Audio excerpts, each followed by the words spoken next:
България е част от програмата Един пояс, един път. Сега е време идеите да бъдат подновени и да има още повече проекти и инвестиции в двустранен план.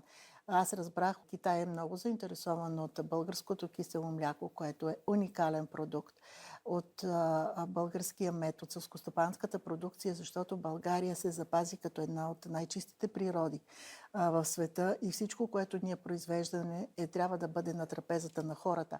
Това е, за съжаление, голямото предизвикателство в 21 век. Вижте колко в момента света стана труден, колко много конфликти, колко много войни и сякаш хората тръгнаха да се въоръжават повече, отколкото да мислят за бъдещето на поколенията, които идват след нас.